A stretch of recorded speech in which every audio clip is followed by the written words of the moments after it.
I'm back. So I guess to go ahead and get started, you know, to point out the elephant in the room. Yeah, I got a new Z32. I sold the blue one that I was having issues with. Actually, at the end of December, I actually had to take it to a shop, 2 shops, because the first shop took about 4 months before they even got to it, and then eventually it became too long for me, and I took it to another shop, and that sat there for about 3 months, and basically right around July, that's when I got the news that, yeah, I'm not having just like emissions problems or smoking problem, like I'm having like piston ring issues. So at that point I was like, oh gosh, what am I gonna do? I'm like, maybe I'm gonna have to just take it to like Z Shack and have them do like a whole rebuild, but that's gonna be expensive, and it's like the money I would spend on that, I could just get a whole nother car. And so that's what I did. So I sold my blue one because there was a guy in town that wanted to buy it because he had a twin turbo engine. I was like, okay, he's gonna do the swap. And I went ahead and took out a loan, and I bought this one in a used dealership in Ohio. Surprisingly, not that much rust damage besides the rockers, but I have brand new rockers, so I guess I'll be taking that to a body shop for them to take off the old ones, put the new ones on, do all the necessary repairs. But yeah, this car, I'm surprised, aside from that, it works perfectly fine, and it's bone stock, like bone stock. Like, I don't know, like it still has the stock airbox, no cone filter, and the stock fuel lines, which means I have to change those out again, and the stock PTU, which means I have to change that out again, and stock everything. Suspension, I'm like, the only thing not stock on it are wheels, which I have no idea what brand they are. It's just some sort of five spoke design, kind of looks like a I don't think it's XXR. I hope it's not XXR. Kind of just looks like a 5Z wheel maybe. But yeah, this is my new Z32, and it works perfectly, and looking forward to showing you guys everything. In fact, you hold right tight, I'll show you the engine bay. Hold on real quick. I'm just gonna switch to autofocus for you guys so that way you can see everything. So hold on real second. Oop, hold on.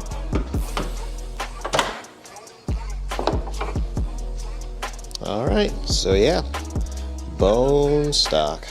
Good old bone stock. And by good old, I mean, ugh. Stock PTU, stock airbox, and those dreaded fuel lines with the terrible clips. I hate these things. Ugh. New battery terminals though. But yeah, looks pretty good. Here's the wheels I was telling you about. I'm like, I can't really tell exactly what they are. Whatever brand they would have been has been eaten away at the cap. Some sort of 5-spoke design, kind of deep lip. Don't know what it is. Might be XXR, I don't know. Inside looks pretty good. Still got the tweed. I plan on keeping it. Only issue right now is that glove box latch is down, but I have a spare latch. As you can see, everything's pretty good.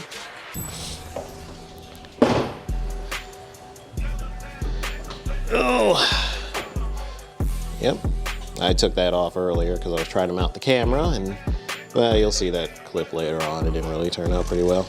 Don't like the suction mounts, but yeah, everything works. Everything works. Hood holds itself up. Lights, no cracks in them. So yeah, I'm satisfied. I am satisfied. Here, let me close the hood.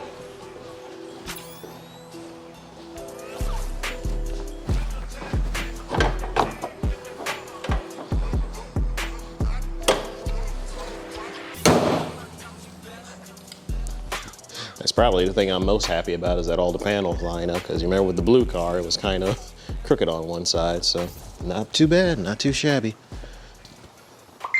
But you may have noticed there's something, you know, peculiar about the garage. You're like, probably looking over here at the corner, like, what is that red thing over there? Well, let me show you the new project for the channel. Let's see what's behind door number 2.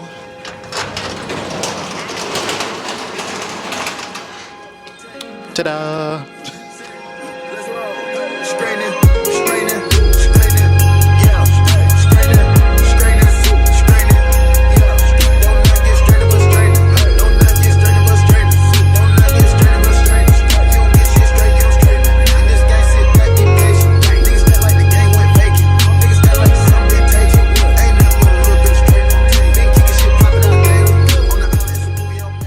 So, as you can see, this clearly is a 2002 Ford Mustang V6.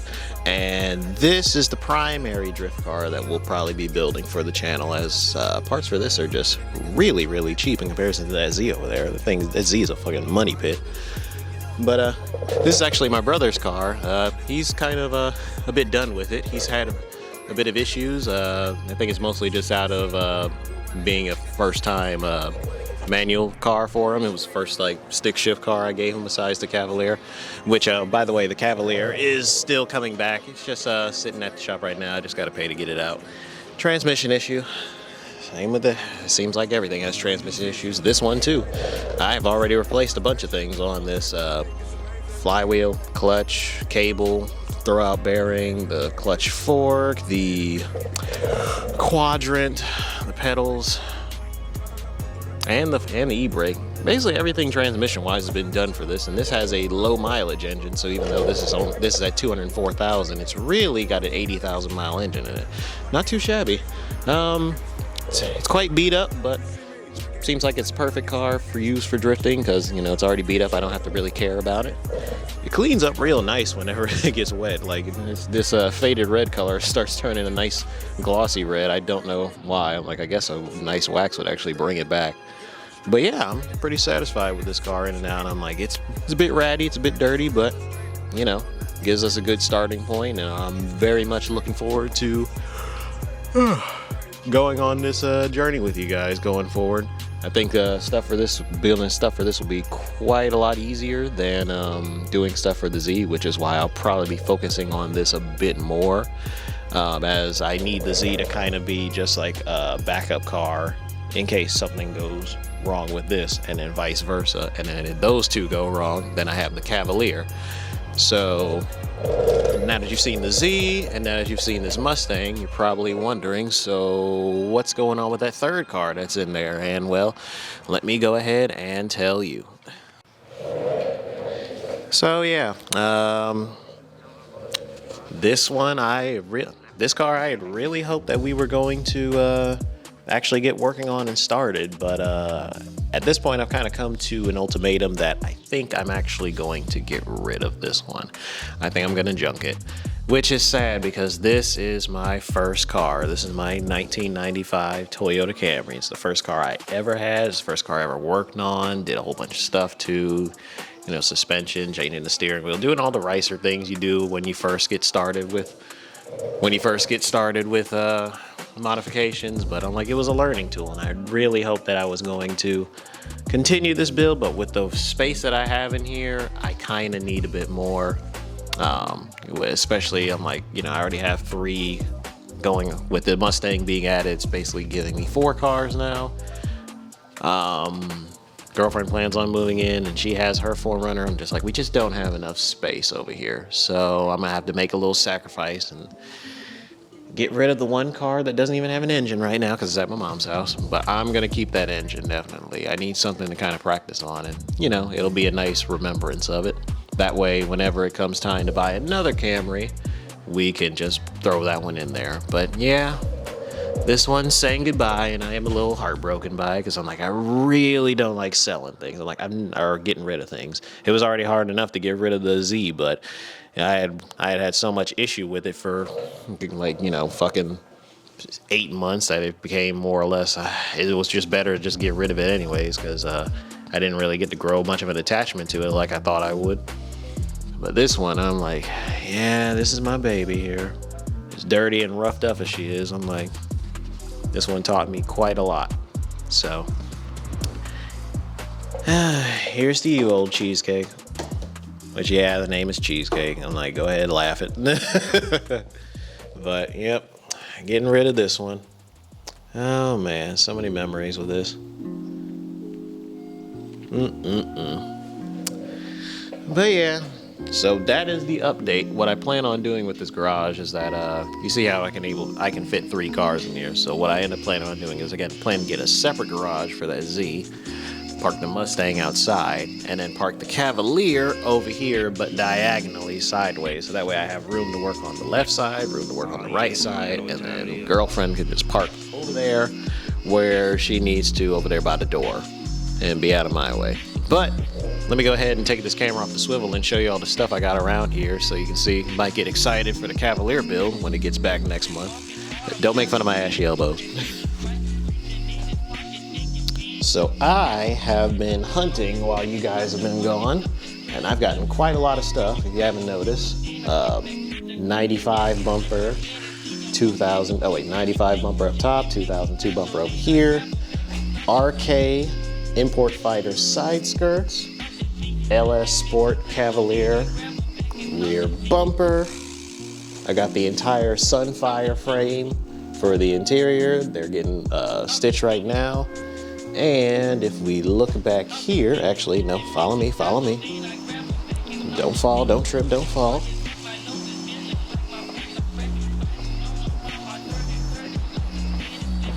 We've got the 95 fenders with the brackets built in. You can see that.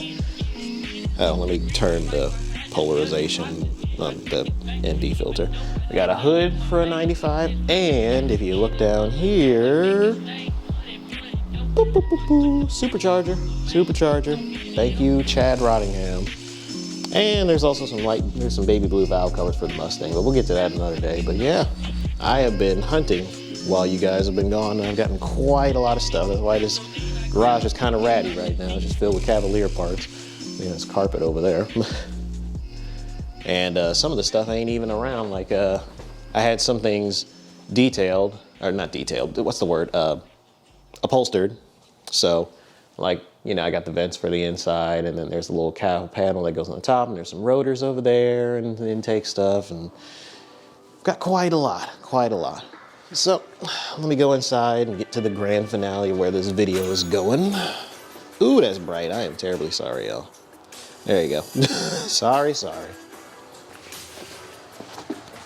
But, all right, so now that y'all all seen everything that I've got going on, I can officially say that I'm very glad to be back at this point, because I'm like, I've been trying to have some time apart to do YouTube videos for a while now. It just seems like after February, well, actually it seemed like after December, I just had pitfall after pitfall. I'm like, with February, with the my truck having issues, and basically kind of putting me in a position where I had to stay out a bit more to make more money so I can actually get enough time to pay for the part that was needed because it was on national back order. Long story short, no longer an owner-operator anymore, especially with the gas prices going up to like $6 a gallon for diesel. I'm like, ugh.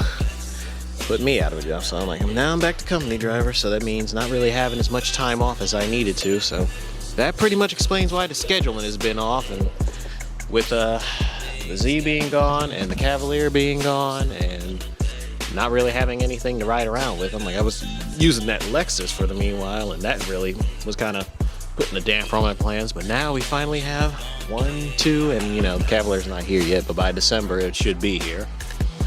Well, it's already ready. I just have to go get it, but I don't have the space right now. I got to talk to the front office about more parking, but we got everything we need. I'm like, the primary drift car, the secondary drift car, and the daily driver that'll be over there. And so I'm very glad to say that it looks like I'm finally back. So I wouldn't say I'm gonna have a consistent schedule, but at least I'll be able to start doing videos a bit more frequently than I've been doing now. You won't be waiting a whole year before you see the next one. So with that being said, I will catch y'all another time. I have to get going. It's Thanksgiving now at the time of this recording, so to all y'all out there, have a happy Thanksgiving, and I'll catch you in the next one in December. Well, I'm out. Peace.